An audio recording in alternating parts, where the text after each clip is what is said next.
कारणपरचिद्रूपा काञ्चीपुरसीनि कामपीठगता काचन विहरति करुणा काश्मीरस्तवकोमलता कंचन काञ्चीतिलकम् करतुककोदण्डबाणसुनिवासम् कठिनस्तनभरणं कैवल्यानन्दकन्दमवन्दे श्रीगुरुभ्यो सभाये మా కాకినగరంలో ఇలాంటి ఒక పరిషత్తు ఉన్నది అని తెలుసుకుని చాలా ఆనందాన్ని పొందాను. దాన్ని కూడా ప్రత్యేకంగా పరిషత్తు యొక్క పేరులో కృషి ప్రోక్తము అనే ఒక పదాన్ని జోడించారు. అలానే గాయత్రి అమ్మవారి పేరుని పెట్టుకున్నారు. ప్రధానంగా ఈ పరిషత్తు యొక్క లోగోలోనే ప్రజాస్వామ్యాన్ని పెట్టుకున్నారు. ఇక్కడికి రాగానే ఎంత చక్కగా మనకి గోమాతలు, పైగా రాగానే గోల్డెన్ ధైర్యం ఇచ్చేటువంటి ప్రజాస్వామ్యాలు, స్వామివారు, గురుగారు చక్కగా ఎదుర్కొండా పంచులు కట్టుకొని, చీరలు కట్టుకొని, మహాన విభూతి ఒట్టు పెట్టుకున్నటువంటి సంప్రదాయశీలు అందరూ కనిపించినందుకు చాలా ఆనందంగా ఉంటారు. సరే, ఇవాళ ఏదో మాట్లాడమన్నారు. నిజానికి ఏమీ ప్రిపేర్ అవ్వలేదు. ఏదో మనసులో కొన్ని మాటలు మీ అందరితో పంచుకోవడానికి వచ్చాను. సహజంగా ఈశ్వరుడు ఒక పరీక్ష పెడుతూ ఉంటాడు అన్నమాట అందరికీ. ఈ సృష్టి ఆయన చేశాడు. ఇందాక బ్రహ్మగారు ఇందాక చేసిన ఆనందార్థే విమాని నిజాలంతే అని తైత్రీయోపనిషత్తులో ఉన్నటువంటి ఒక వాక్యాన్ని చెప్పారనమాట. ఆ వాక్యం యొక్క సారాంశం ఏంటంటే, ఈ ప్రపంచాన్ని అంతటిని సృష్టించినటువంటి ఆ పరమేశ్వరుడు ఎలా ఉంటాడు. మామూలుగా మనం చిన్నపిల్లల్ని దేవుడు ఎలా ఉంటాడు అని అడిగా ఉంటుంది. ఆయన కిరీటం పెట్టుకొని ఉంటాడు, చేతులు తీసుకొని పెట్టుకొని ఉంటాడు, ముఖాన నామాలో అడ్డంగానో తెలుగుగానో నామాలు పెట్టుకొని ఉంటాడు అనుకుంటూ ఉంటాడు. ఏదైతే దేవుణ్ణి మనం గుళ్ళలో చూసుకుంటామో ఆ దేవుణ్ణి మనం సృష్టించుకున్నాం. మనకు అర్థమయ్యేటట్టుగా ఆయన్ని మనం తయారు చేసుకున్నాం. మనకు అర్థం కాని ఆ పరమాత్మని మనకు అర్థమయ్యే ఒక రూపాన్ని ఇచ్చుకొని చేసుకున్నాం. దీన్ని కూడా మన ఋషులు చెప్పినటువంటి మార్గంలోనే మనం చేసుకున్నాం. జాగ్రత్తగా చరిత్రను పరిశీలిస్తే రవివర్మ అనే చిత్రకారుడు వచ్చేంత వరకు కూడా దేవతలకి జాకెట్లు, గ్లౌజులు ఇలాంటివే లేవు. అంటే నేను ఎందుకు ఆ ఉదాహరణ తీసుకుని వచ్చానంటే, మన ఊహకి అనుగుణంగానే మనం ఒక విషయాన్ని తెలుసుకోగలం, కానీ దాని యొక్క రియాలిటీ, నిజస్వరూపం మనంతటికి మనం తెలుసుకునేంత ఫీల్ మనకి లేదు. అందుకనే మనం ఆశ్రయించాల్సినటువంటి మార్గం ఏమిటి అంటే ఋషి ప్రోక్తమైనటువంటి మార్గం. ఋషులు దేవుడికి ఒక లక్షణాన్ని ఇచ్చారు. ఋషులు చూశారు, ఇచ్చారన్న కూడా. అందుకనే ఋషులకు ఉన్నటువంటి ఒక ఏంటంటే ద్రష్టలు అని, అంటే చూశారు అని. వాళ్ళేం చేయాలి, ఎలా చూశాక మనం చక్కగా ఆ గోమాతని కింద చూసి, ఆ గోమాత దగ్గర దాని దూడ పాలు తాగుతుండగా చూసి మనం ఎలాగైతే ఆనందాన్ని పొందామో అలాగా వారు పరమేశ్వరుడిని చూశారు. చూస్తే ఏమైంది, వాళ్ళే పరమేశ్వరుడు అయిపోయారు. సహజంగా ఉపాసన మార్గంలో ఉన్న వాళ్ళందరికీ విషయం బాగా తెలుస్తుంది. ఉపాస్య తారస్య భావననే ఉపాసన యొక్క పరమోత్కృష్టమైనటువంటి స్థితి. ఆంజనేయ ఉపాసకులు ఆంజనేయ స్వామి అయిపోతారు, అమ్మవారి ఉపాసకులు అమ్మవారే అన్నట్టుగా అనిపిస్తుంటారు. జ్ఞానస్వరూపుడైనటువంటి ఈశ్వరుడిని పట్టుకున్న వాళ్ళు జ్ఞానమే అయిపోతారు. అలాగా ఈ ప్రపంచాన్ని అందరినీ కూడా సృష్టించి పాలిస్తూ తనలో లయం చేసుకోగలిగిన సామర్థ్యం కలిగిన ఆ పరమాత్మని ధ్యానించడం వల్ల, తదేక దృష్టితో ఉండడం వల్ల ఎవరినైతే మనం ఋషులు అంటున్నామో వాళ్ళందరూ కూడా ఆ పరమాత్మ స్వభావాన్ని పొందేశారు. ఎంతగా పొందేశారంటే ఆ ఉచ్ఛ్వాస నిశ్వాస కూడా పరమేశ్వరుడే అయిపోయారు. అంటే అంత ఆరాధన స్థితిలోకి వెళ్ళిపోయారు. ఆ పరమేశ్వరుడు యొక్క ఉచ్ఛ్వాస నిశ్వాస వెళ్ళి తెలుసుకోవాలి. మనకి సహజంగా చాలా జాగ్రత్తగా గమనిస్తే కానీ మన ఉచ్ఛ్వాస విశ్వాసం కూడా మనకు తెలియదు. మన ఎంతసేపు మన దృష్టి బయట ఎన్ని రకాల రంగులు ఉన్నాయి, ఎన్ని రకాల వాసనలు ఉన్నాయి, మీ చుట్టూలో ఏమున్నాయి అని ఎంతసేపు మనం బయట పరిగెత్తుతూ ఉండడం వలన మన నాడి ఎట్లా ఉన్నది, ఇప్పుడు ప్రస్తుతం సూర్యనాడి నడుస్తుందా, చంద్రనాడి నడుస్తుందా, లేకపోతే రెండు నడుస్తున్నాయా, ఇవేమి మనకు తెలియదు. కానీ వారికి ఈశ్వరుడి యొక్క ఉచ్ఛ్వాస నిశ్వాసే తెలిసింది. ఆ ఈశ్వర ఉచ్ఛ్వాస నిశ్వాసనే వేదము అని ఇప్పుడు మనం చదువుకుంటున్నాం. ఇంతవరకు ఆ బ్రహ్మగారు వచ్చి చెప్పిన మంత్రాలన్నీ కూడా ఇలాగ ఋషులు దర్శించినటువంటి వేదం.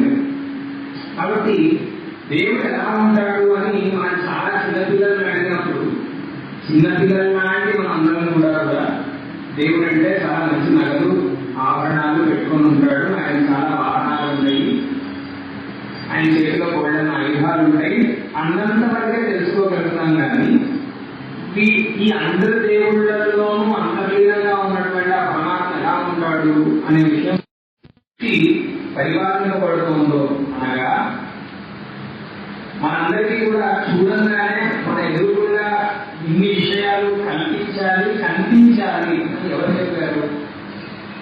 అగ్ని రాజేస్తే ఇలా దీపారాధన చేశారు. అగ్ని పైకే అనగానే ఎవరు చెప్పారు? గాలి అంతటా విస్తరించాలని ఎవరు చెప్తారు? అగ్ని కనుక అంతటా విస్తరిస్తే ఏమయ్యేది? గాలి అంతటా విస్తరించకుండా చిరుది మాత్రమే పారితే ఏమయ్యేది? ఈ ప్రాకృతికమైనటువంటి నియమం ఎవరైతే చేశారో ఆయననే మనం సృష్టికర్త అంటున్నాం. ఆయన ఇవన్నీ తెలుసు. అంటే ఏంటి? మనిషి ఎలా ఉండాలి, మనిషి ఎలా నడవాలి, మనిషి దేనికి తినడం వల్ల బాగా జీర్ణమైన శక్తి పొందాలి, మనిషే కాకుండా ఈ ప్రపంచంలో ఏమి ఉండాలి, అవి ఎలా ఉండాలి, వసంత ఋతువులోనే అవి చిగురించాలి, శరద్ ఋతువుల్లో ఇంకోటి ఏదో అవ్వాలి, శిశు ఋతువులో అన్ని ఆకులు పడిపోవాలి. ఇవన్నీ ఎవరైతే నియమిస్తున్నాడో ఆయనే మనం సృష్టికర్త. ఆయన వీటన్నింటినీ సృష్టించడమే కాకుండా వీటన్నింటినీ పాలిస్తున్నాడు కూడా. అంటే మెయింటైన్ చేస్తున్నాడు, సస్టైన్ చేస్తున్నాడు. ఎలా మెయింటైన్ చేస్తున్నాడు? భోజనం దొరికేటట్టుగా చేస్తున్నాడు, తిన్నది అడిగేటట్టుగా చేస్తున్నాడు, విన్నది అర్థమయ్యేటట్టుగా చేసుకుంటున్నాడు, సత్సంకల్పంతో అర్థం చేసుకున్నది ఆచరణలో పెట్టేటట్టుగాను ఆయనే చేస్తున్నాడు. ఇవన్నీ ఆయన చేస్తున్నాడు. మనమేమనుకుంటామంటే అన్ని మనమే చేస్తున్నాం అనుకుంటాం. నేను అప్పటి నుంచి దాదాపు వరకు నేను వచ్చాను, కింద నుంచి పై వరకు నేనే పెట్టాను, ఇలా మనందరం అనుకుంటాం. ఇక్కడ ఒక స్కూటీలో నేనే కూర్చున్నాను. ఒక్క క్షణం ఆయన స్విచ్ ఆఫ్ చేస్తే మనం ఈ లెఫ్ట్ సైడ్ పడుతున్న వాళ్ళం రైట్ సైడ్ కూడా వెళ్ళాం. ఆ విషయం మనందరూ చాలా మంది అనుభవించే ఉంటారు. అది నిజమైన నిజం. చిన్నతనంలో పసిపాపాయి ఉన్నారనుకోండి, వాళ్ళు ఎన్ని పనులు చేయగలరు? అలా 9 పనులే చేయగలరు. అలా నియమించింది ఎవరు? ఆయన సృష్టించిన ఆయన అలా నియమించాడు, అలా పాలించాడు. అలా పాలించడమే కాకుండా రేపనే రోజు ఈ సృష్టి అంతా కూడా దేవుడిలోనే లీనమైపోతుందో అది పరమాత్మ. ఆయననే మనం దేవుడు అనుకుంటాము. ఈ విషయాలు ఎలా తెలియాలి మనకి అంటే మళ్ళా ఋషులే శ్రవణాలు. కాబట్టి ఈ సంస్థలో చాలా గొప్ప విషయం ఏంటంటే ఋషి ప్రోక్త అనే పదం పెట్టుకోవడం, ఋషులు చెప్పినటువంటి మార్గంలో నడవడం బాగుంది. మరి ఈ ఈశ్వరుడు ఎందుకు ఈ సృష్టి చేశాడు? ఆయనకేం వేరే పని లేదా? ఈ పని లేక సముదాయాన్ని సృష్టి చేశాడా?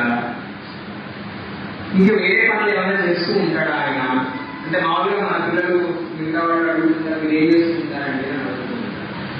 ఏమని చెప్పాలి? ఏం చేస్తుంటారు? నిజంగా ఏమీ చేయలేదు అసమర్థులం మనం. కానీ ఏదో వ్యవహారాన్ని ఏం చెప్పాలి? ఏమైనా ఏదో పాఠాలు చెప్తూ ఉంటామండి, ఏదో అలా ఏమైనా చూస్తే వచ్చి మాట్లాడుతూ ఏదో అలా ఏదో 4 పనులు చెప్పుకుంటారు కానీ నిజంగా లోకంలో వెళ్ళి ఆలోచిస్తే ఇవన్నీ మనం చేయగలమా? ఆయనే చేస్తున్నాడు, మనం కేవలం ఆయనకి ఒక సాధనంగా ఉన్నాము అనేది నిజం. కానీ ఈశ్వరుడు ఈ సృష్టిలో బోల్డన్ని విషయాలను తయారు చేశాడు. అస్సలు కదలలేకుండా ఉండే వాటిని తయారు చేశాడు, ఎగిరే వాటిని తయారు చేశాడు, పరిగెత్తి ఎగురుతూ అన్ని చేయగలిగిన వాటిని తయారు చేశాడు. ఇలా రకరకాల వాటిని తయారు చేశాడు. ఉదాహరణకి చెట్లు ఉన్నాయనుకోండి, అది ఒకసారి పుట్టిన చోట నుంచి కదలలేవు, అది ఎప్పటికీ అలానే ఉండిపోతుంది. కానీ దానిలో జీవం ఉన్నట్టుగా మనకు తెలుస్తూ ఉంటుంది. చిగురు వస్తూ ఉంటుంది, పుష్పాలు వస్తుంటాయి, పూలు వస్తుంటాయి, పళ్ళు వస్తుంటాయి, తెలుస్తూ ఉంటుంది. ఇంకొన్ని ఉంటాయి కాళ్ళు, ఇవి మనం అనుకుంటాం అవి అంటే నేషనల్ సైన్స్ ప్రకారంగా అవి జీవరహితమైనటువంటివి అని మనం అనుకుంటాం.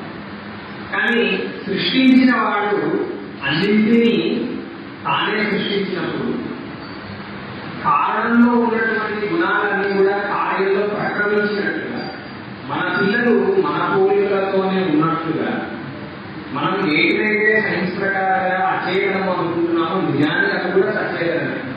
దానిలో ఉన్న చైతన్యాన్ని దర్శించేంత స్థాయి మనకి లేదు కాబట్టి మనం వాటిని అచేతనం అనుకుంటున్నాం. మన దృష్టిలో చేతనం అంటే ఏంటి? మనం పిలిస్తే పలకాలి, మనం ఫోన్ చేస్తే వాడు ఫోన్ ఎత్తాలి, అప్పుడే వాడు సచేతనం.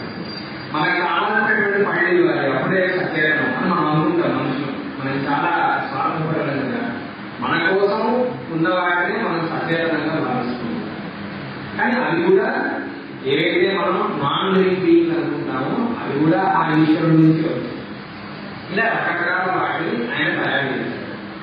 తయారు చేసి ఎలా తయారు చేశాడట అంటే తనలోని భాగాలుగానే తయారు చేశాడు. ఎలాగైతే మనందరం ఎప్పుడో చపాతీలో పూరీలో ఏదో చేసుకుంటాం కదా, అంత పిండి కలుపుకొని ఆ పిండిలో నుంచి చిన్న చిన్న ముద్దలు బయటికి తీసి ఆ ముద్దల్ని బాగా రుద్ది వాటి నూనెలో వేయించడమో కాల్చడమో ఏదో చేసి తింటూ ఉంటారు కదా.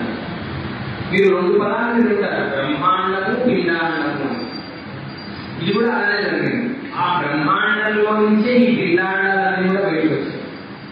కాబట్టి ఆ బ్రహ్మాండానికి ఏ లక్షణం అయితే ఉన్నదో ఆ లక్షణం అంతా ఈ పిండాండంలో కూడా ఉండేటట్లే ఆయన సృష్టించాడు. కానీ ఇక్కడ ఆట ఏంటంటే ఈ పిండాండాలు బ్రహ్మాండంలో నుంచే వచ్చాయి అనేది ఎప్పుడు ఎలా తెలుసుకుంటారో చూద్దాం అనేది ఆయన ఆట. ఈశ్వరుడి యొక్క పరమాణువులనే మనమందరం కూడా. కానీ ఆయన చూస్తూ ఉంటారు, ఏమని ఎక్కడ చూస్తాడు, మళ్ళీ ఎక్కడో ఉంది చూడడు.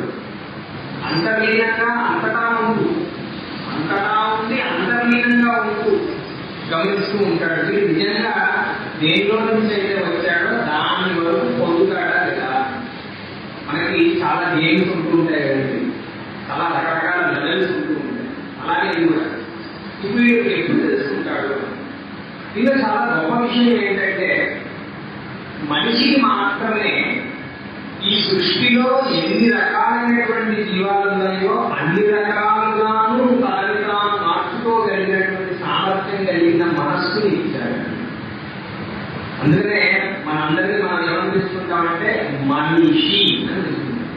మనిషి అంటే మనస ఈశా మనీషా, మనీషా ఎస్మిన్ వర్తతే సహ మనీషి అని. దీనికి రకరకాలుగా అర్థాలు చెప్పుకోవచ్చు. ఎజిలిటీ, ఫ్లెక్సిబిలిటీ ఉన్నటువంటి మనస్సు కలిగిన వాడు అనేది చాలా సులభమైనటువంటి ఒక అర్థం. మనిషి అంటే ఎవరు అంటే చాలా ఎజైల్. ఎజైల్ అంటే ఫాస్ట్ గా మూవ్ అవ్వగలిగినటువంటి, రకరకాల రూపాలు తీసుకోగలిగినటువంటి, ఫ్లెక్సిబిలిటీ ఉన్నటువంటి మనస్సు కలిగిన వాడు మనిషి. వీటికి ఎంత సామర్థ్యం ఉన్నది అంటే మనిషి మాత్రమే నేనే పరమేశ్వరుణ్ణి అని పరిపూర్ణంగా ఆ స్థితిని పొందగలిగిన వాడు. అందుకనే మనకి వేదంలో ఏమని చెప్పారంటే తత్వమసి అని చెప్పారు. తత్ అంటే ఇందాక మనం ఏదైతే చెప్పుకున్నాం కదా, యథోవాయిమాని భూతాన్ని జాయంతే ఒక లక్షణాన్ని చెప్పుకున్నాం. లక్షణం అంటే డెఫినిషన్. ఈ డెఫినిషన్ లో ఏదైతే విషయం ఉన్నదో అంతవరకు తనని తాను తెచ్చుకోగలిగిన సామర్థ్యం కలిగిన వాడు తత్. ఏదైతే ఈ సృష్టికర్త స్థితికర్త లయకర్త అయినటువంటి ఆ పరమేశ్వరుడు ఉన్నాడు. అది ఎవడో కాదు, నీవే. ఇదేదో ఊరికే థియరాటికల్గా చెప్పడం కాదు, దీని ప్రాక్టికల్ గా తన అనుభవంలోకి తెచ్చుకోగలిగినటువంటి సామర్థ్యం కలిగిన వాడినే మనం మనిషి. ఇంకా ఏ జీవికి అంత సామర్థ్యం లేదు. మనం సహజంగా మన బుద్ధి తోచినట్టు ఆలోచించినా కూడా పిల్లి కుక్క అవ్వలేదు, అంటే కుక్క లాంటి పనులు చేయలేదు, కుక్కగా ఆలోచించలేదు, కుక్క సింహం అయిపోలేదు, బల్లిలాగా పక్షి ఆలోచించలేదు. ఇలా రకరకాల ఉదాహరణకి వేప శక్తి ఉందనుకుంటున్నాను, ఎదుర్కొన్నాను. ఆ వేప శక్తి యొక్క శక్తి సామర్థ్యాలు ఏమిటి, అది ఏమేమి చేయగలదు అనే విషయం మానవ శక్తి తెలుసుకోలేదు. కానీ ఈ సృష్టిలో ఉన్నటువంటి ప్రతి జీవి ఎలా ఆలోచిస్తూ ఉండొచ్చు, ఎలా ప్రకటిస్తూ ఉండొచ్చు, ఈ సందర్భంలో పిల్లి ఎలా ఆలోచిస్తుంది. పిల్లి కుక్క కొట్టుకుంటున్నాయి అనుకోండి, ఓ మనిషి దాన్ని చూస్తూ ఉన్నాడు అనుకోండి, వీడి ఊహాశక్తి ఎంత గొప్పదంటే వీడు కావాలనుకుంటే ఆ పిల్లి అయిపోగలడు, పిల్లిలాగా ఆలోచించగలడు. పిల్లి ఆ కుక్కతో ఎలాంటి క్రోధాన్ని ప్రదర్శిస్తోందో తన మాటలతో తాను చెప్పగలడు. తెలుగు సాహిత్యంలో మిగతా సాహిత్యాలలో కూడా మనం చూస్తే, సంస్కృత సాహిత్యంలో కూడా చాలా చోట్ల రకరకాల జంతువులు పరస్పరం వాటిల్లో మాట్లాడుతున్నట్టుగా చిత్రీకరించినటువంటి సందర్భాలు ఇవి చాలా రియలిస్టిక్ గా కూడా ఉంటాయి. ఇదంతా ఎందుకు మనం చేయగలుగుతున్నాము అంటే ఆ ఈశ్వరుడు మనుషులకి మాత్రమే ఆ శక్తిని ఇచ్చాడు. మనస్సుని పలు విధాలుగా దేన్నైతే చూస్తే దానిగా మారిపోయేంత శక్తి మనిషికి మాత్రమే ఇచ్చాడు. కాబట్టి మనందరూ కూడా అలాంటి జన్మని ఈసారి పొందడం పరమేశ్వర అనుకున్నాం. అందులోనూ మనం కలహాలు లేనటువంటి ఒక భారతదేశంలో, కలహాలు పూర్తిగా లేవని చెప్పలేదు కానీ ఈ రోజున వెస్ట్ ఏషియాలో కానీ మిగతా చోట్ల సదర్న్ యూరోప్ లో కానీ మిగతా చోట్ల ఎలాంటి పరిస్థితులు అయితే ఉన్నాయో అలాంటి పరిస్థితులు ఇక్కడ లేవు. సమీప భవిష్యత్తులో కూడా వచ్చే అవకాశం లేదు. మనకు ఒక స్థిరమైన నాయకత్వం ఉంది. మనం ఇలాంటి ఒక కాలంలో భారతదేశంలో ఉండడం చాలా సుకృతంగా మనం భావించాలి. దీన్ని సద్వినియోగం చేసుకోవాలి. అది మాత్రమే కాకుండా తెలుగు వారిగా ఉండడం ముందుగా అంటున్నారంటే, ఎవరికైతే తెలుగు తెలుస్తుందో వాళ్ళకి కనీసం 30% సంస్కృతం తెలుస్తుంది. తెలుగు సరిగ్గా తెలిస్తే చాలు. ఉదాహరణకి నా పేరు సూర్యనారాయణ. సూర్యనారాయణ అనే పదంలో, అనే సమస్త పదంలో ఎన్ని పదాలు ఉన్నాయి?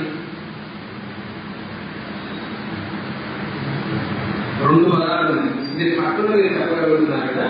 సో సూర్యుడు అంటే ఎవరో మీకు తెలుసు, నారాయణుడు అంటే ఎవరో మీకు తెలుసు. ఆ ఇద్దరి మధ్యలో ఉన్న సంబంధం ఏంటి? ఇప్పుడు మీ పరిషత్తు పేరులో మొత్తం సంస్కృతమే. ఇది తెలుగు స్క్రిప్ట్ లో రాసిన సంస్కృతమే. సంస్కృతం తెలిస్తే ఏంటండి పెద్ద విషయం ఏంటి? సంస్కృతం ఎంతమంది మాట్లాడుతున్నారు? మహా అయితే 30,000 మంది 40,000 మంది మాట్లాడుతున్నారు.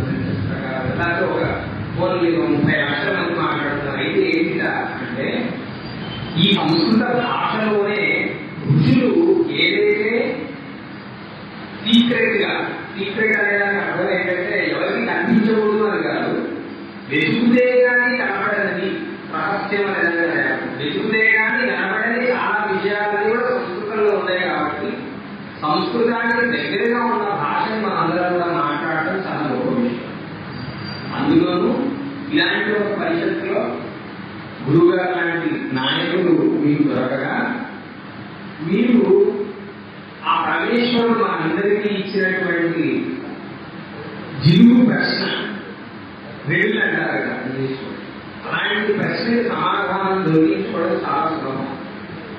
ఎలాగా అన్ని సులభం అనిస్తున్నారు. ఎలాగైతే తెలుస్తుంది అంటే, మనం పొద్దున్న లేస్తే రాత్రి వరకు ఏం చేయాలి, బాల్యం నుండి వృద్ధాప్యం వరకు ఏం చేయాలి, రకరకాల నైమితిక విధుల్లో ఏం చేయాలి, మనకి కష్టాలు వచ్చినప్పుడు ఏం చేయాలి, అన్ని స్ఫుటంగా చెప్పేసి పెట్టారు. మనకు స్ఫుటంగానే చేయవలసింది జాతకర్మ అన్నారు. పుట్టక ముందే చేయవలసింది గర్భాధానం అన్నారు. గర్భంలో ఉండగా బియ్యానికి ఏ సంస్కారం చేయాలి, ఆ క్షేత్రానికి ఏ సంస్కారం చేయాలి, అవన్నీ కూడా స్పష్టంగా చెప్పేస్తారు.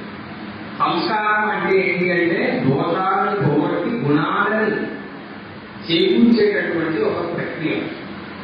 ఈ సంస్కారాలన్నింటిలోనూ చాలా ఎలాగా ఓరియంట్ చేశారు అనేది తెలుస్తుంది. అంటే మనం ఎందుకు పుట్టాము, ఆ సమాధానాన్ని ఏ దారిలో వెళ్తే మనం పొందుతాము, ఆ దారిలోనే మనం ఉన్నామా లేదా అసలు తప్పామా, ఈ విషయాలన్నీ, ఈ కోఆర్డినేట్స్ అన్ని మనకి ఇచ్చేటటువంటి ప్రక్రియల్ని, ఫ్రేమ్వర్క్స్ ని మనం సంస్కారాలు అని చెప్పుకోవచ్చు. ఉదాహరణకు ఒక సంస్కారం తీసుకున్నాం, ఉపనయనం అని ఒక సంస్కారం. మన దీనిలో 2 పదాలు, తెల్లపంచ కట్టుకొని ఉంటాడు, 4 భుజాలు కలిగి ఉంటాడు అనేది ఒక డైమెన్షన్ మాత్రమే. ఉదాహరణకి ఈ సమాజం ఏదైతే ఉంది, పరిస్థితి ఏదైతే ఉందో, దీని ఫ్లైట్ లో చూసామనుకోండి, పైకి కేవలం ఒక బ్లూ కలర్ గ్రీన్ షెడ్ లాగా కనిపిస్తుంది. ఏంటంటే అది ఏదో షెడ్ అంటారు పైన చూసి. అలానే మనం కనుక ఈ సభా విధానికి వచ్చి, పరిస్థితిలో వచ్చి ఇప్పుడు మాట్లాడకుండా చూసామనుకోండి, మనకేమనిపిస్తుంది, అరే ఇది షెడ్ కాదని, ఆయన షెడ్ లో కూడా మనుషులు ఉన్నారు, వాళ్ళందరూ కలిసి ఏదో ఒకవైపు నడిచే ప్రయత్నం చేస్తున్నారు అని తెలుస్తుంది.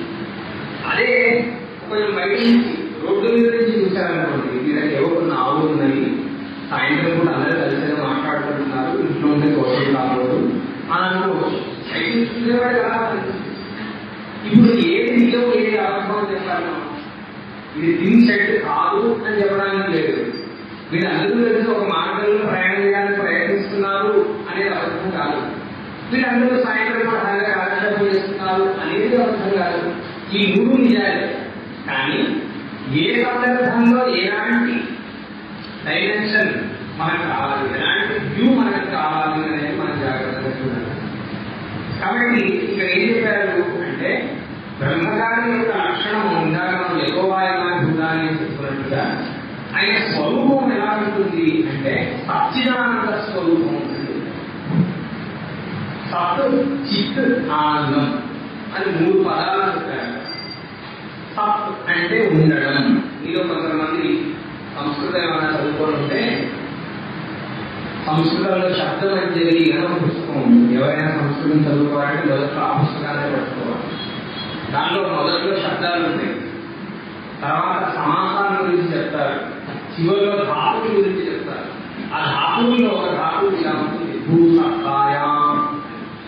సత్తా అంటే ఉండడం, సత్ అంటే ఉండడం.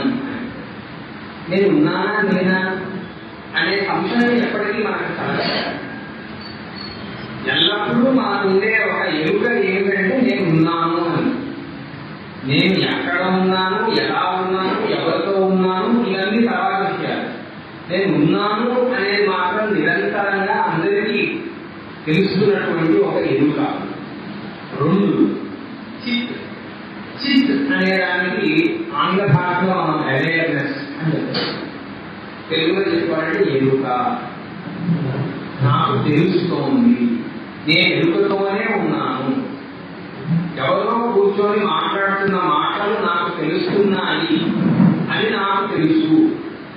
ఈ రకమైనటువంటి వ్యవహారాలు ఎక్కడెక్కడైతే మనం చేస్తామో అక్కడల్లా కూడా చిత్ అనే స్వభావం యాక్టివేటెడ్ గా ఉన్నది అని అంటాం.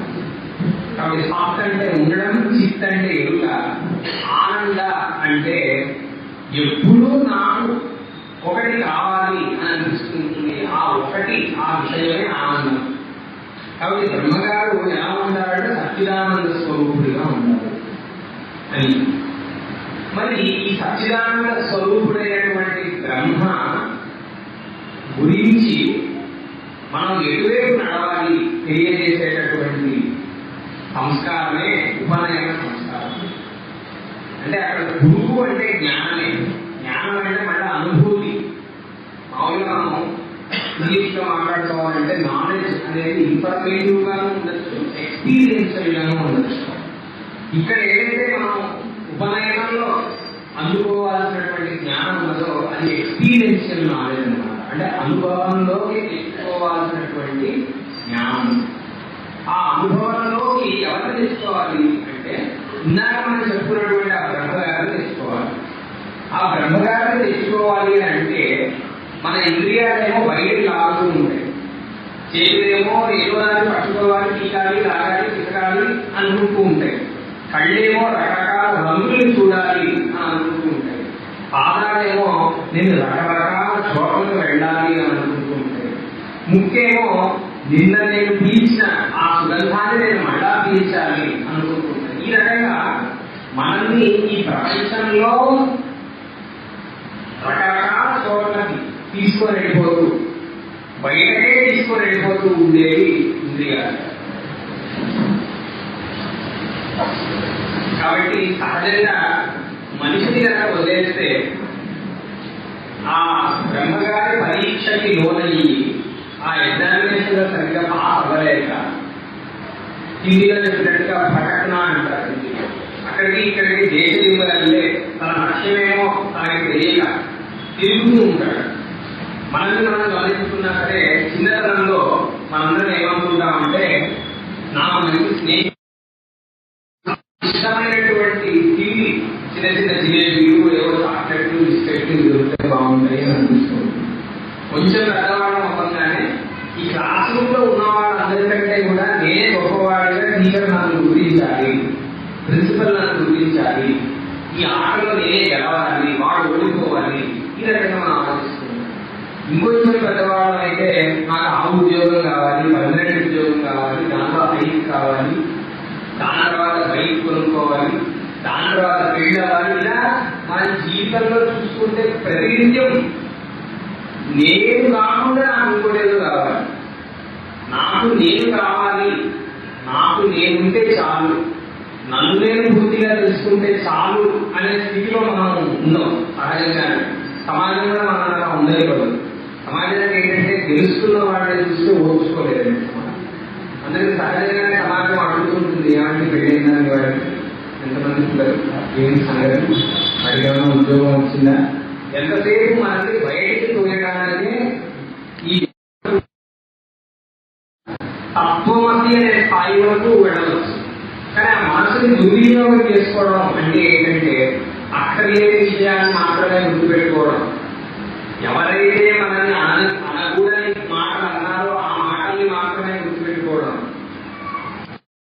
ఇద్దరు వ్యక్తులు కలవంగానే మూడో వాళ్ళ గురించి మాట్లాడడం, ఈ రకంగా మనసును ప్రేరేపిస్తుంది. ఇవన్నీ కూడా ఏంటంటే పరమేశ్వరుడు మనకి ఇచ్చేటటువంటి చిక్కు ప్రశ్నలు, మనకి తాయిలాంటి అలాగే మనల్ని మిస్లీడ్ చేయడానికి మనలోనే ఇమిడిచినటువంటి రకరకాల విషయాలు. ఈ విషయాలన్నింటి నుండి మనల్ని దూరం చేసే ప్రక్రియనే ఆ సంస్కారాన్ని ఉపనయన సంస్కారాలు. ఆ ఉపనయన సంస్కారంలో చేసేది ఏమిటి అంటే, నాయన ఇకపైన నేను ఈ ఫలానా గురువు గారికి చేస్తున్నాను, ఇప్పటి వరకు నువ్వు ఏదో ఒక చర్మ గర్భంలో తల్లిగారి గర్భంలో పుట్టావు, ఇకపైన నీకు జ్ఞానం అనే గర్భంలో పుట్టబోతున్నావు అని జన్మనిచ్చినటువంటి తండ్రి ఒక ఆచార్యుడికి పుత్రునిచ్చేలా, వాడు నాకు వేరే ఏమీ ప్రపంచంలో లేదు, మా గురువు గారే నాకు ప్రధానం, ఆయన ఏం చెప్తే నేను అది చేస్తాను, ఆయన కోసం నేను ఏదైనా చేస్తాను. ఇక్కడ ఆయన అంటే ఒక వ్యక్తి అని కాదు, అక్కడ జ్ఞానమే ప్రధానం. ఎందుకంటే గురువు జ్ఞాన స్వరూపుడు కాబట్టి. సో జ్ఞానం కోసము శరీరాన్ని లెక్క చేయకపోవడం అనేది నేర్పిస్తున్నారు. జ్ఞానం కోసము నీ మనసు ఏ విషయాలను ఏదైతే పరిగెత్తుతుందో దాని నుండి నిన్ను రక్షించుకోవడం ఎలాగా అనేది నేర్పించే సంస్కారం ఉపనయనం.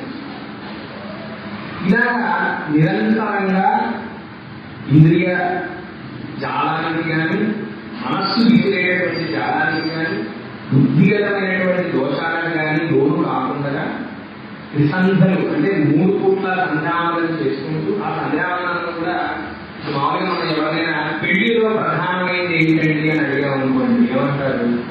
ముహూర్తం దేనికోసం అయితే పెడతామో అదే ప్రధానం అని చెప్పుకోవాలి. ముహూర్తానికి ఏం చేస్తాము? జీలకర్ర బెల్లం పెడతారండి అంటారు. జీలకర్ర బెల్లం పెట్టి ఏం చేస్తారు? ఒకళ్ళనొకళ్ళు చూసుకుంటూ ఉంటారు, దాన్ని వీక్షణం అంటారు. సో పెళ్లి మొత్తానికి ప్రధానమైనది ఏమిటి అంటే మంత్రోచ్చారణ నడుమ అగ్ని సాక్షి ఆపటికి గాలి మొదలైపోతుంది. ఈ మధ్య హాల్స్ వాళ్ళు ఒప్పుకోవట్లేదని చెప్పి ఆ వేదిక మీద విమర్శనాలు పెట్టుకున్నారు. కానీ నిజానికి అగ్నిసాక్షిగా చేయాల్సినటువంటి ప్రక్రియ ఆ ముందరి రోజే మనం నాటి శ్రాద్ధం చేసేస్తాం. అంటే పితృదేవతలందరూ కూడా దించేస్తాం. పితృదేవతల సాక్షిగా, దేవతలందరూ సాక్షిగా, ఋషులు చెప్పినటువంటి విజ్ఞానాన్ని వాడుకుంటూ ఋషులు సాక్షిగా ఇద్దరు దంపతులు, స్త్రీ పురుషులు ఇద్దరు కూడా ఒకళ్ళని ఒకళ్ళు చూసుకోవడం అనేది వివాహంలో ప్రధానమైనటువంటి విషయం. అలాగా మనం రోజు చేసేటటువంటి సంధ్యావందనంలో ప్రధానమైనటువంటిది ఏమిటి అని అంటే ఎవరైనా చెప్పగలరా?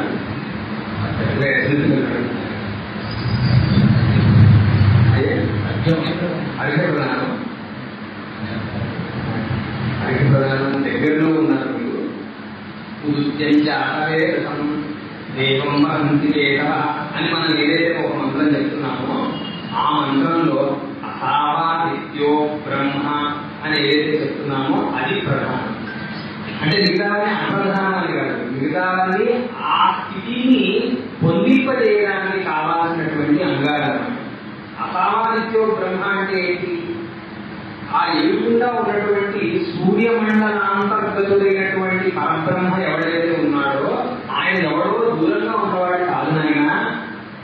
నువ్వు ఏదైతే వరుణమండలం చేశావో అసావాదిత్యో బ్రహ్మతో ఏం చేస్తున్నాం? మనం నీటిని అభిమంత్రణ చేసి ఆ నీటిని చుట్టూతో తిప్పుకుంటున్నాం కదా. తిప్పుకోవడమే కాకుండా మనం ఒక ప్రదక్షిణ కూడా చేస్తున్నాం. ప్రదక్షిణ చేసుకున్నప్పుడు ఒక మండలం ఏర్పడుతుంది. అక్కడ ఉన్నటువంటి మండలము ఇక్కడ ఉన్నటువంటి మండలము ఒకటే. ఆ మండలంలో ఏదైతే పరబ్రహ్మ సృష్టికర్త ఉన్నాడో ఈ మండలంలోనూ వాడే ఉన్నాడు. అంటే మనం ఏదైతే మొదట్లో చెప్పుకున్నాం కదా, తత్వమసి అనే ఒక లక్ష్యం ఏదైతే ఉన్నదో ఆ లక్ష్యాన్ని నిరంతరం రోజు 3 సార్లు మనకి గుర్తు చేసేటటువంటి ప్రక్రియనే సంధ్యావందనం. ఈ సంధ్యావందన అర్హత ఎప్పుడు వచ్చింది? ఉపనయన సంస్కారం వల్ల కలిగింది. కాబట్టి ఏమవుతుంది? రోజు రెగ్యులర్ ఇంటర్వెల్స్ లో వాడు ఏం తెలుసుకుంటున్నాడంటే నీ ఎదురుగుండా జరుగుతున్నటువంటి నాటకం అంతా నిజాన్ని కాదు నాయన, ఇదంతా అలా నడుస్తూ ఉంటుంది. రకరకాల రంగులు, రకరకాల ప్రతిక్రియలు, క్రియలు ఇవన్నీ కూడా కనిపిస్తూ ఉంటాయి. ఇదంతా నిజమేం కాదు. మనం రిలేట్ అవ్వాల్సింది ఆయనతో, అందరిలోనూ అంతర్లీనంగా ఉన్నటువంటి ఆ పరబ్రహ్మతో మనం రిలేట్ అవ్వాలి అనే విషయాన్ని రోజు 3 సార్లు చిన్నతనం నుంచి తెలుసుకుంటున్నాడు ఆ వటుడు. అలా సంస్కరింపబడుతున్నాడు. అలా సంస్కరింపబడ్డాక వాడు నెమ్మది నెమ్మదిగా గార్హస్థ్యానికి వెళ్తాడు. నెమ్మది నెమ్మదిగా స్నాతకుడు అవుతాడు. స్నాతకంలో కూడా ఏంటి గురువు గారు ఏం చెప్తారంటే, ఆయన నా దగ్గర నువ్వు నేర్చుకోవాల్సిన విద్యలన్నీ ఏమైనా ఇక నువ్వు నీ అంతటా నువ్వు స్వానుభవంలో తెలుసుకోవాల్సిందే. ఇన్ఫర్మేషన్ ఏదైతే ఉందో కేటీ అంటారు కదా, నాలెడ్జ్ ట్రాన్స్ఫర్. ఒక ప్రాజెక్ట్ లో నుంచి ఇంకో ప్రాజెక్ట్ లో వెళ్ళేటప్పుడు ఆల్రెడీ ఆ ప్రాజెక్ట్ లో ఉన్నవాళ్ళు కేటీ చేస్తూ ఉంటారు, అంటే నాలెడ్జ్ ట్రాన్స్ఫర్ చేస్తూ ఉంటారు. ఈ గురువు గారు కూడా తన దగ్గర ఉన్నటువంటి నాలెడ్జ్ ని ట్రాన్స్ఫర్ చేసేసారు. అయితే ఏం తెలియాల్సింది ఏంటంటే తాను స్వానుభవంలో తెచ్చుకోవడం.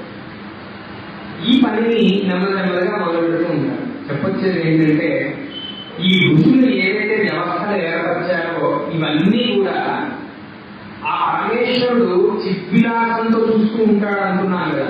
వీడు ఎప్పుడు వస్తాడు? ఈ జీవుడు ఆ జీవుడు ఆ జీవుడు ఆ జీవుడు నేను వీళ్ళందరినీ సృష్టించాను కదా. ఈసారి వీళ్ళందరూ మనుషులు అయ్యారు కదా. ఈసారి మనుషులైన వాళ్ళలో ఎంతమంది నేనే వాళ్ళు, నాకంటే వాళ్ళు అత్యంత భిన్నులు కాదు అని అనుభవంలోకి ఎంతమంది తెచ్చుకుంటారు? చూస్తూ ఉంటాడు ఆయన. చూస్తూ చూస్తూ మధ్యలో ఏం చేస్తూ ఉంటాడంటే సరదాగా కొన్ని కష్టాలు చేస్తూ ఉంటాడు. కష్టాలు చేసినప్పుడు మనం అర్థం చేసుకోవాల్సింది ఏంటంటే చాలా నిష్ఠులకే కష్టాలు చేస్తూ ఉంటాడు. ఎందుకంటే కష్టం ఉన్నప్పుడు మనం చాలా రియాలిటీకి దగ్గరగా ఉంటాం. మనం చాలా సుఖవంతమైనటువంటి జీవితాన్ని అనుభవిస్తున్నప్పుడు ఎటువంటి కష్టాలు ఏమీ లేనప్పుడు మనం ఏమనుకుంటాం, నా అంతటి వాడు లేడు, నేను కదా ఈ ప్రపంచాన్ని అందరినీ శాసిస్తుంది, నా కోసం కదా వీళ్ళందరూ ఉన్నారు, నా కోసం కదా వాహనం ఉంది, నా కోసం కదా వెళ్లి ఉంది, నా కోసం కదా ఈ వెళ్ళా ఉంది, నా కోసం కదా పిల్లలు ఉన్నారు, ఇదంతా నేను కదా సృష్టించాను అనే భ్రమంలో మనం ఉంటూ ఉంటాం. ఒక్క మొట్టిగా పడంగానే ఒక్కసారి భ్రమ అంతా తొలగిపోయి నిజానికి దగ్గరగా అయ్యే అవకాశం ఉంటుంది. అలాంటి కష్టాలు వచ్చినప్పుడు మనం ఎలా అర్థం చేసుకోవాలంటే ఈయన నన్ను తన నిజ స్వభావాన్ని తెలుసుకోవాలి అని అనుకుంటున్నాడు, కాబట్టి నేను అది తెలుసుకోవాలి. అది ఎలా తెలుసుకోవాలి? ఏదో స్విచ్ చేయగానే రైతు కలిగినట్టుగా వెంటనే కలిగేది కాదు కదా. ఎన్నో జన్మలు పరితపన అయితే గాని, ఎన్నో జన్మలు రుచి చేస్తే గాని, ఎంతో తపస్సు చేస్తే గాని వేరే ఏ విషయాల మీద దృష్టి లేకుండా నిరంతరంగా ఒకే విషయం మీద ధ్యాస పెట్టగలిగేటటువంటి స్థాయి స్తోమత ఉన్నప్పుడు కానీ అది అనుభవంలో కాదు కదా. దానికోసం కావాల్సినటువంటి గ్రౌండ్ వర్క్ అంతా మన ఋషులు సంస్కారాల రూపంలో అదొకటే కాకుండా వర్ణ ధర్మాలు, ఆశ్రమ ధర్మాలు అనేవి నెలకొల్పారు. ఇవేంటంటే సామాన్య ధర్మాలుగా తీసుకొచ్చారు. అందరినీ సామాన్యంగా వర్తించేటటువంటివి కొన్ని, తన జీవితంలో తాను ఎంచుకున్నటువంటి లక్ష్యానికి అనుగుణమైనటువంటి ధర్మాలు కొన్ని, దాని వాటి విశేష ధర్మాలు అని అనుకోవచ్చు. ఇవే కాకుండా మన భాగ్యం కొద్దీ మనకి ప్రతి నెల గోల్డ్ అని పండుగలు వస్తున్నాయండి. సహజంగా గృహస్థులు ఏమైనా ఆలోచిస్తాడంటే ఏమిటి ఈ పండుగలు, ప్రతి పండుగకి కొత్త బట్టలు అంటారు, ఎవరో వస్తూ ఉంటారు, పోతూ ఉంటారు, ఆ నైవేద్యాలు అంటారు, అక్కడికి వెళ్ళాలంటారు, ఇక్కడికి వెళ్ళాలంటారు అని అనుకుంటూ ఉంటారు. నిజానికి ఋషులు ఏర్పరిచినటువంటి పండుగల్లో ఖర్చు ఎక్కువ చేసుకోవాల్సిన అవసరం ఏం లేదండి. ఇదంతా పెద్ద మార్కెటింగ్ హీట్లో మనందరం నిలిగిపోయాం అన్నమాట. ప్రతి పండగకి కొత్త బట్టలు కట్టుకోవాలని ఎక్కడా చెప్పలేదు, ప్రతి పండగకి అనవసరమైనటువంటి ఖర్చులు ఏం చేయమని చెప్పలేదు, ప్రతి పండగకి గ్యారంటీగా చేయవలసినది ఏంటంటే ముక్కు మూసుకొని కూర్చోమని చెప్పారు. ప్రతి పండగలోనూ అంతరార్థం చాలా విశేషంగా. ఇప్పుడు ఉగాది ఇప్పుడే జరిగిన యుగాది ఏమి యుగాది యొక్క గొప్పతనం అంటే, ఆ రోజున ఉగాది పచ్చడి తింటాం మాత్రం మనకు అలవాటు. మిగతా 2-3 విషయాలు దాని చుట్టూగా ఉందని మనం మర్చిపోయాం. ఉగాదిలో ఏం చేయమన్నారు అంటే, యుగము అనగా కాలానికి ప్రతిరూపమైనటువంటి ఒక సంవత్సరంగా మనం తీసుకోవచ్చు. దాన్ని సృష్టించడం మొదలెట్టాడు ఎవరు? హిరణ్యగర్భుడు. అంటే ఆ పరమేశ్వరుడు డైరెక్ట్ గా అన్ని పనులు చేయడండి. ఉదాహరణకి రిలయన్స్ కంపెనీ ఉందనుకోండి, అన్ని పనులు ముఖేష్ అంబానీ వాళ్ళు, అంబానీ కుటుంబం వాళ్ళు చేశారు, వాళ్ళు కొందరు నియోగించుకుంటారు. అలాగా ఆ పరమాత్మ నియోగించుకున్నటువంటి సృష్టికర్త పేరు హిరణ్యగర్భుడు అని. ఆ హిరణ్యగర్భుడు అనే ఆయన మనం చతుర్ముఖ బ్రహ్మ అని కూడా తెలుసుకుంటాం. ఆ చతుర్ముఖ బ్రహ్మ అనే ఆయన ఈ సృష్టిని చేయడం మొదలుపెట్టిన రోజు యుగాది. అయితే ఏంటండి అంటే, ఆ రోజున ఆయన ఆ పని మొదలుపెట్టాడు అనే విషయాన్ని మనం గుర్తు చేసుకోవడానికి బ్రహ్మధ్వజ స్థాపన అనేది ఒకటి చేయమన్నారు. ఆ రోజు బ్రహ్మగారి ధ్వజాన్ని పెట్టుకోమని చెప్పారు. ఆ బ్రహ్మధ్వజానికి దవన పూజ చేయమని చెప్పారు. దవనం అనేది ఒకటి దొరుకుతుంది, మరువలు లాంటిది, దాంతో పూజ ఈ 15 రోజులు. దాని తర్వాత ఏం చేయమన్నారు? కులదేవత, ఇష్టదేవత ఇత్యాదులకి ప్రార్థన చేసుకొని దాని తర్వాత నైవేద్యంగా నిమ్మ కుసుమతో చేసినటువంటి ఒక పదార్థాన్ని, దాన్ని మనం ఉగాది పచ్చడి అంటున్నాం, దాన్ని నైవేద్యంగా ఇవ్వమన్నారు. దాని తర్వాత ఎండాకాలం మొదలవుతుంది కాబట్టి, ఆయన ఈ ప్రపంచం అంతా నీ చుట్టూగా జరగట్లేదు, నువ్వు ప్రపంచంలో ఒక భాగాన్ని మాత్రమే అనే సోషల్ కాన్షియస్నెస్ అంటారు కదా ఆంగ్ల భాషలో, దాన్ని గుర్తు చేయడానికి ఏం చెప్పారంటే ధర్మ ఘట దానం లేదా ప్రపాదానం అనేది చేయమని చెప్పారన్నమాట. అంటే ఒక మనిషి కుండలో నీరు పోసి ఆ కుండలో ఒక సమాజానికి ఉపయోగపడే ఒక వ్యక్తికి దానంగా ఇవ్వమని చెప్పారు. ఈ విధంగా ప్రతి పండుగ లోతుల్లోకి మనం వెళ్తే చాలా విశేషాలు బయటపడుతుంది. మనందరం కూడా తరచూ సత్యనారాయణ స్వామి వ్రతం చేసుకుంటూ ఉంటాం. మనకేంటి సత్యనారాయణ స్వామి వ్రతం అంటే, ఏదో వాటి ఇంట్లో శుభకార్యం అయింది, చేసుకోకపోతే బాగోదు కాబట్టి, బ్రహ్మగారు అడుగుతారు కాబట్టి, చుట్టాలు అడుగుతారు కాబట్టి, ఆ రోజు గొప్పగా సత్యనారాయణ స్వామి వ్రతం చేసుకోవడం, ఆ కూర్చున్నంత 2 నిమిషాలు 10 నిమిషాలు 15 నిమిషాలు చేసుకుంటారు, గాణాభక్తులు చేసుకుంటారు. ఈ మతం ఆ మతం అనే ప్రభేదం తేడా ఏం లేకుండా అందరూ చేసుకుంటారు. ఎందుకంటే సత్యనారాయణుడు అంటే ఇందాక మనం చెప్పుకున్నటువంటి పరమాత్మనే, పురుష సూక్తంలో చెప్పబడినటువంటి పరమాత్మనే. మీ అందరికీ చాలా మంది తెలిసే ఉంటుంది పురుష సూక్తం. సహస్రశీర్ష పురుష అని మొదలవుతూ ఉంటుంది. ఇది నిజానికి ఋగ్వేదంలో భాగమైనటువంటి ఒక సూక్తం. ఆ సూక్తంలో చెప్పబడినటువంటి పరమాత్మ ఎవరో కాదు. రోజు మన సంధ్యావనంలో అసావా నిత్యో బ్రహ్మ అనే సందర్భంలో గాయత్రి జపం చేస్తున్నప్పుడు కూడా చాలా సందర్భాల్లో గాయత్రి అనగానే ఆవిడ ఒక స్త్రీ దేవత అనే భ్రమలో మనం ఉంటుంటాం. గాయత్రి దేవి అనేది ఆ మంత్రానికి సంబంధించినటువంటి ఒక రూపం మాత్రమే. నిజానికి మంత్రంలో చెప్పబడుతున్నటువంటి దేవత ఎవరు అంటే ఇందాక మనం చెప్పుకున్నటువంటి పరమాత్మనే. అన్నింటినీ సృష్టించి ఆపణ చేస్తూ ఉన్నటువంటి ఆ పరమాత్మనే సవితృ దేవతగా మనం అక్కడ భావిస్తున్నాం. ఈ పురుష సూక్తంలో కూడా అదే పరమాత్మని వర్ణిస్తారు. ఆ పురుష సూక్తంలో చెప్పబడినటువంటి పరమాత్మ స్వరూపుడైనటువంటి సత్యనారాయణుడిని అందరూ కొలుస్తూ ఉంటారు. ఎందుకు అంటే అందరికీ తెలుసు, భారతదేశంలో ఉన్న వాళ్ళందరికీ తెలుసు ఏంటి అంటే మనందరికీ పరమలక్ష్యం ఆ పరమాత్మనే అనే విషయం తెలుసు. కానీ ఆ విషయాన్ని చెప్పాలి, డైరెక్ట్ గా చెప్పకూడదు. ఎందుకంటే మీరు గమనిస్తే చూడండి, ఈ ప్రపంచంలో బోల్డని నాగరికతలు మొదలైనవి. హిస్టారికల్ గా చూస్తే బోల్డ్ నాగరికతలు మొదలైనవి.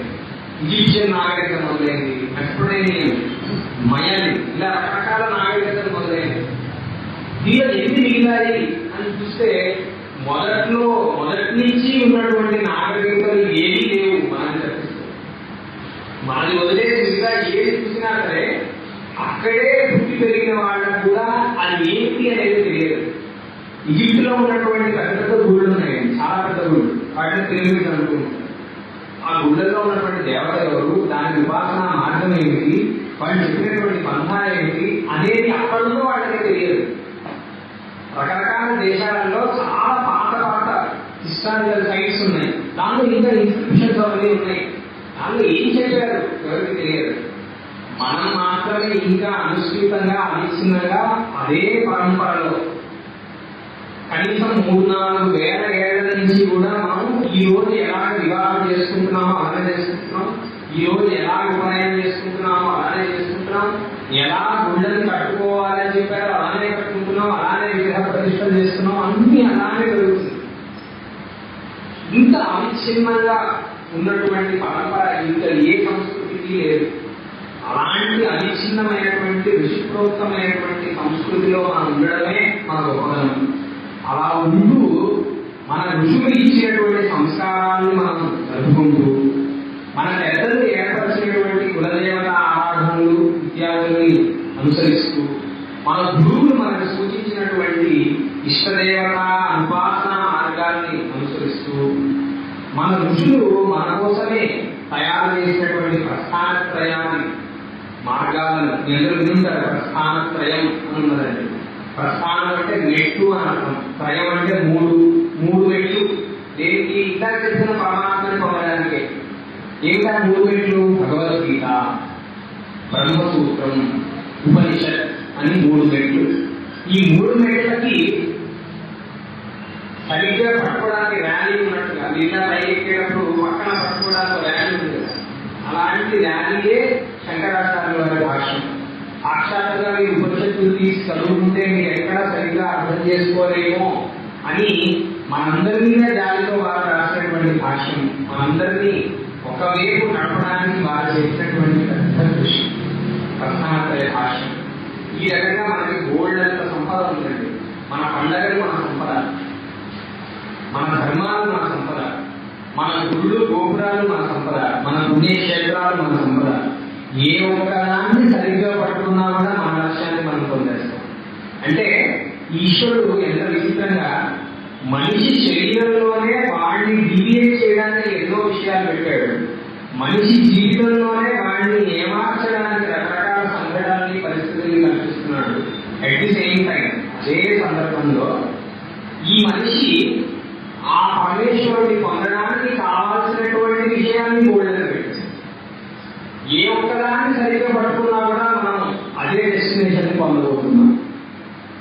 కాబట్టి ఈ ఋషిప్రోక్తమైనటువంటి జీవన విధానం ఎలాగైతే మన పూర్వులకి పట్టుగమ అయినదో, అంటే మన పూర్వులు ఎలాగైతే దాన్ని పట్టుకొనే పొందాల్సినటువంటి మార్గాన్ని, పొందాల్సినటువంటి లక్ష్యాన్ని పొందారో మనందరం కూడా ఈ రోజున 2026లో ఇప్పుడు ఇంకా మనం అవలంబించాల్సిన మార్గం అది మాత్రమే.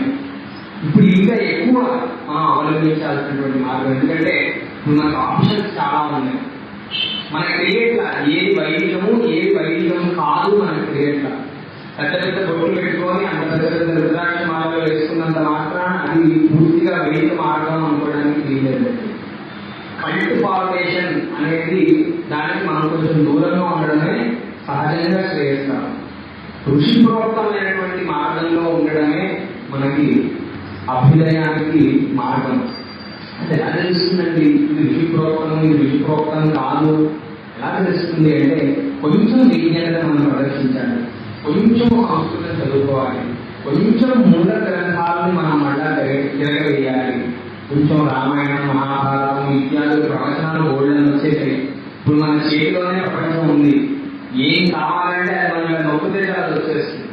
కాబట్టి ఈ ప్రవచనాన్ని మార్గాలను అవలంబిస్తూ మన దగ్గరలో ఉన్నటువంటి గురువు గారిని మనం పట్టుకొని శుశ్రూష చేస్తూ, శుశ్రూష అంటే శ్రోతులు ఇచ్చా శుశ్రూష, వారు ఏం చెప్తే దాన్ని నేను వినాలి అనే కోరికని ఇన్వెంటింపు చేసుకోవడమే శుశ్రూష.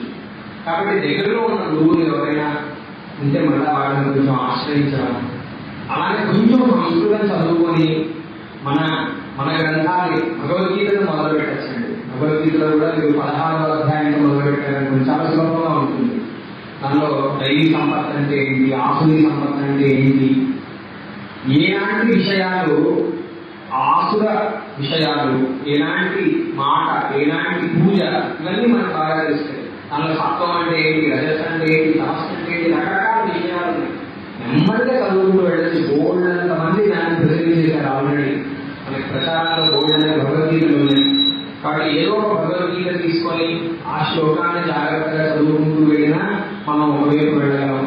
ఈరోజు సంస్కృతం చదువుకోవాలంటే ఆన్లైన్లో బోల్డ్ అనే మాధ్యమాలు ఉన్నాయి. సంస్కృత భారతి ఉంది, మనలాంటి వాళ్ళు ఉన్నారు. ఏమంటే మనం పుట్టినటువంటి వంశంలో ఉన్నటువంటి ఆచారాన్ని మనం కూర్చా తప్పకుండా పాటిస్తూ ఉన్న ఎన్నో అనుభూతులు కలుగుతాయి. ఎందుకంటే మన పూర్వులందరూ కూడా అదే మార్గంలో వెళ్ళి ముక్తిని సాధించారు. మనం కూడా తప్పక సాధించగలం. కాబట్టి ఈ విధంగా మన ఎదుర్కొన్న బోల్డన్ని దారులు ఉన్నాయి. ఈ దారుల్ని మాత్రమే పట్టుకుంటూ బయట జిగేలుగా ఉన్నటువంటి చాలా మెరిసిపోతూ ఉన్నటువంటి రండి రండి అని మనందరినీ ఆహ్వానిస్తున్నటువంటివన్నీ కలిపురుషుడి స్థానాలుగా భావించింది. ఎక్కడైతే ధగేలు జిగేలు అని పెద్ద పెద్దగా హోల్డింగ్స్ అవన్నీ ఉంటాయో జాగ్రత్త పడండి. కొంచెం అంటే హోల్డింగ్ ఉంది కాబట్టి లోపలికి వెళ్ళడం కొంచెం ఎక్కడైతే కావాల్సిన దానికంటే ఎక్కువ ప్రచారం ఉన్నది అంటే అక్కడ మనం జాగ్రత్త పడాలని అర్థం.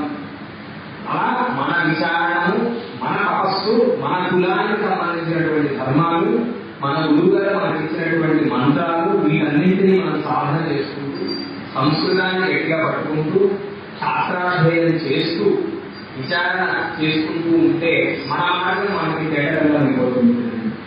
కాబట్టి ఈ రోజున ఈ అవకాశం మీరు అందరూ ఇచ్చారు. చక్కగా ఆస్తిక వరేణ్యులందరూ ఇక్కడికి వచ్చారని భావిస్తున్నాను. మీరందరూ కూడా ఈ వేదిక నాకు ఇచ్చినందుకు, గురువు గారి అవకాశం ఇచ్చినందుకు, స్వామివారి అనుసంధానంలోనే ఇవన్నీ నడుస్తున్నాయి కాబట్టి భయం లేదు. కాబట్టి చాలా సంతోషం. గురువు గారిని ఒకసారి మళ్ళా స్మరించుకుంటూ వెళ్తాం.